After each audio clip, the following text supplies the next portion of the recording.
తెలంగాణ ఉద్యమంలో పాల్గొన్న నిజమైన ఉద్యమకారులకు రాష్ట్ర ప్రభుత్వం న్యాయం చేస్తుందన్నారు MLC TJS chief professor Kodandaram. కేవలం ఒక వ్యక్తి వల్లే తెలంగాణ వచ్చిందని, మిగతా వారి పాత్ర లేదని బీఆర్ఎస్ తప్పుడు ప్రచారం చేస్తుందని మండిపడ్డారు. 10 ఏళ్లుగా ఉద్యమకారుల ప్రస్తావన ఉనికి లేకుండా చేశారని ఆగ్రహం వ్యక్తం చేశారు. ఇది తీవ్ర అన్యాయమని, అనేక మంది ప్రాణ త్యాగాలు, బలిదానాలు, పోరాట ప్రతిమను ప్రస్తుత కాంగ్రెస్ ప్రభుత్వం గుర్తించి కమిటీ వేసిందన్నారు కోదండరాం.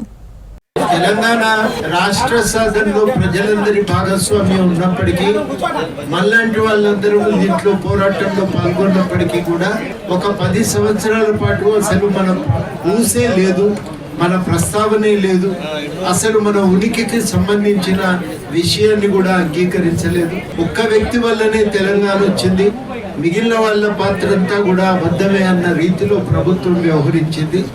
ఇది చాలా అన్యాయమైనటువంటి పద్ధతి. ఇది దీన్ని మన అందరం కూడా తీవ్రంగా ఖండించాలి. ఇవాళ మనం ఏమంటున్నామంటే, ప్రజలందరి భాగస్వామ్యంతోనే తెలంగాణ వచ్చింది. అనేక మంది ప్రాణాలు త్యాగం చేసిండ్రు, బలిదానాలకు పాల్పడ్డారు, గాయపడ్డారు. వారి పోరాట స్ఫూర్తి వల్ల తెలంగాణ వచ్చిందని మనం చెప్తున్నాం. ఆ పోరాడిన ప్రజలకు గుర్తింపు, గౌరవం అనేది ఇలా ప్రభుత్వం అంగీకరించి వాళ్ళను గుర్తించడానికి ఎటువంటి గౌరవం చేయాలి అనే విషయాన్ని నిర్ణయించడానికి కమిటీ వేసింది. నిన్ననే కమిటీ మొదటి సమావేశం జరిగింది.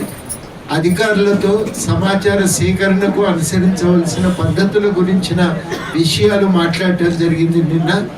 ఆ విషయాల్లో వాళ్ళు ప్రధానంగా సమాచారం ఎట్లా సేకరించవచ్చు వాళ్ళు సూచన చేసిండ్రు. కమిటీ అభిప్రాయాలు కూడా తెలియజెప్పింది వారికి. అది నిన్న జరిగినటువంటి చర్చ. ఈ ప్రక్రియ ముందుకు సాగుతుంది. ఆలస్యం కాకుండా 4వ తారీఖు నాడే అఖిలపక్ష సమావేశం కూడా పెట్టాలని, ఆ తర్వాత ఉద్యమకారులతో కూడా మాట్లాడాలని చెప్పి అనుకోవటం జరిగింది. అందరితో మాట్లాడిన తర్వాతనే విధి విధానాలు అంటే క్రైటీరియాను నిర్ణయం చేసి మరి ఉద్యమకారుల గుర్తింపు ప్రక్రియను ప్రారంభిస్తారు. అది తప్పకుండా ఆగకుండా సాగుతుందని సందర్భంగా తెలియజేస్తూ